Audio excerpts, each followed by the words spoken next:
Netflix's story is a remarkable example of success and challenges. Once a small DVD rental service on the verge of collapse, they sought to sell to Blockbuster but faced rejection. Fast forward decades, and Blockbuster is bankrupt while Netflix is valued at over $200 billion. How did they rise? More importantly, why are they now in danger?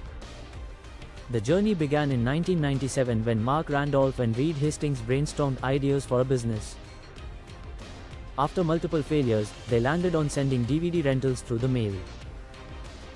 Soon, they realized DVDs were more portable and cheaper to ship than VHS tapes. Finally, they launched their service. On launch day, the nerves were high. Would customers flock to their site? At 9 a.m., they went live, and to their surprise, orders flooded in.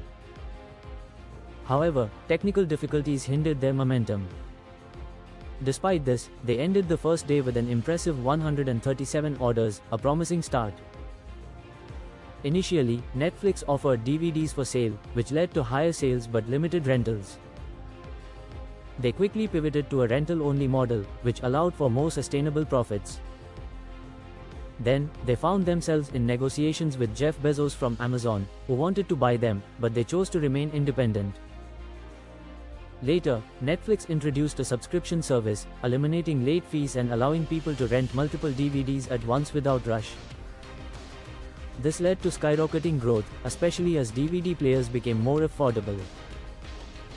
Their unique algorithm further enhanced user experience, making recommendations efficient. However, in the midst of their success, the dot-com crash posed a severe threat. Without funds, they downsized but instead increased productivity and efficiency. They navigated through adversity by going public and began to see revenue growth. By 2004, Blockbuster finally tried to compete directly with Netflix but remained slow to catch up. As Netflix streamlined operations and ensured quality service, more customers began to prefer the flexibility Netflix offered. Fast forward to 2011, Netflix launched their streaming service, a game changer as it eliminated shipping delays. They eventually focused all efforts on streaming and began investing heavily in original content to differentiate from competitors.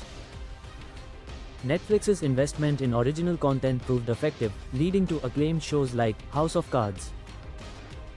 However, as rivals entered the market, competition increased, resulting in loss of key content licenses that had previously drawn in subscribers. Currently, Netflix is in a precarious position.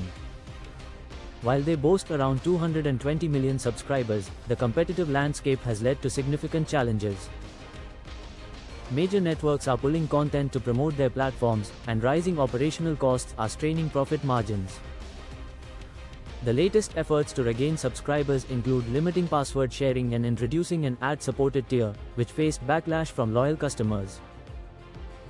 Critics argue these changes reflect a strategy similar to Blockbuster's era, potentially frustrating subscribers instead of enhancing their experience. Despite current difficulties, Netflix's history illustrates valuable lessons on innovation, adaptability, and understanding market needs. The streaming wars reveal that competition extends beyond just similar platforms. It includes all forms of media fighting for users' attention, from video games to social media.